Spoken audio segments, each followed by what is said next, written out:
Con la firma del armisticio, Estados Unidos se convierte en líder incontestable en los ámbitos financiero e industrial. Reemplaza así a una Europa extenuada y endeudada por el conflicto mundial, que la obligó a destinar toda su producción a la guerra y a olvidarse de los mercados tradicionales.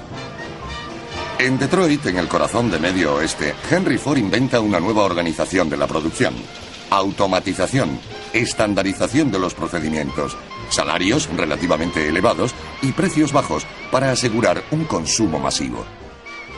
En 1921 se fabrican 2 millones de vehículos, en 1929 6 millones. Sostenido por la innovación y por los créditos al consumo, el crecimiento americano de un 5% de media se mantendrá durante toda la década.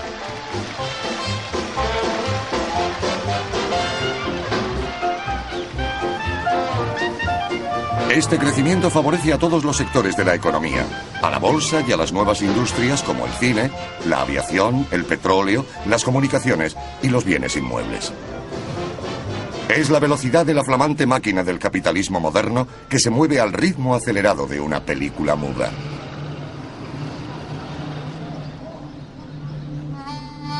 Pero la agricultura, testigo de un mundo más tradicional, permanece apartada de esta evolución.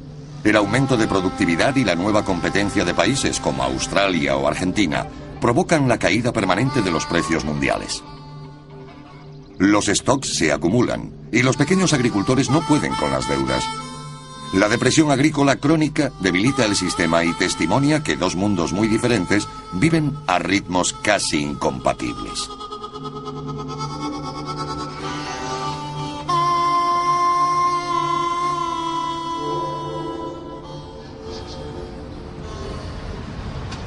Al otro lado del Atlántico, apenas puede seguirse la carrera estadounidense de la prosperidad.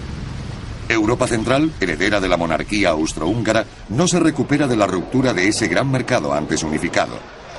Apenas sale del marasmo y del paro masivo durante los años 20. Alemania está peor aún. Debido al enorme peso de las indemnizaciones de guerra que tiene que pagar a los aliados según el Tratado de Versalles, registra la hiperinflación en 1923.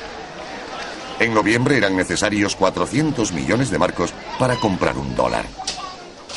A partir de 1924, la ayuda financiera americana le permite enderezar la moneda y pagar las indemnizaciones a ingleses y franceses, quienes gracias a este dinero pueden reembolsar sus deudas de guerra a Estados Unidos. Estas maniobras financieras relanzan poco a poco la economía alemana. En 1925 el paro disminuye un 75% y la clase media, arruinada por la inflación, comienza a ahorrar. Es el apogeo de la democracia de Weimar.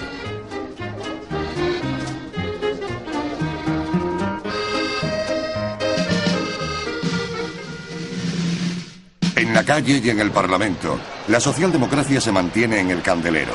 El ejército respeta al poder civil. Los comunistas hablan de la unidad de la izquierda. El Partido Nacional Socialista de Hitler, quien había apoyado la tentativa de alzamiento del general Ludendorff, solo tenía 14 escaños en el Reichstag.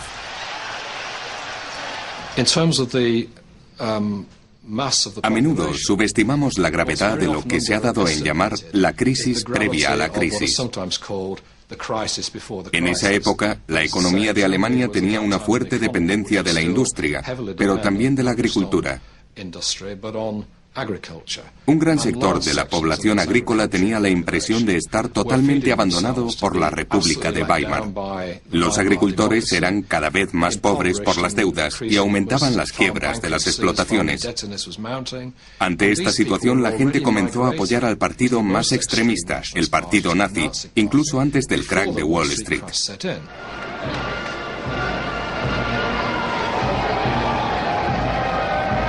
Inglaterra no reencuentra su posición como potencia mundial dominante, a pesar de las gloriosas apariencias de un imperio aún extendido por todo el planeta.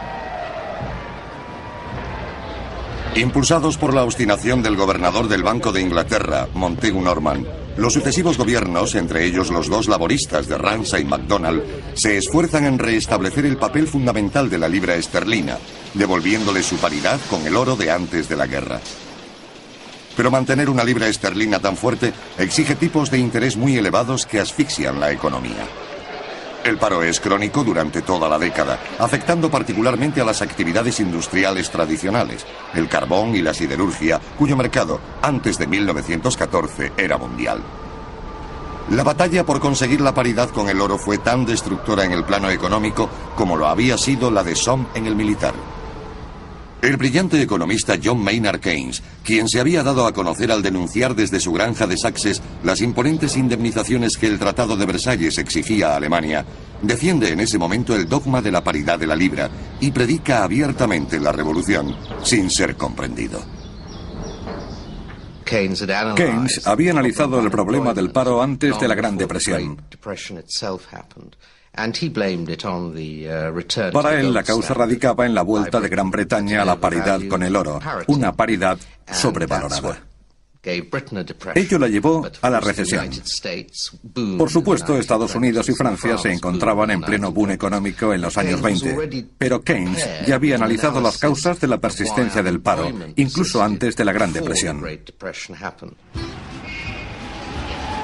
El ejemplo de una Francia que no se empeña en defender una moneda fuerte ilustra la precisión de los análisis de Keynes.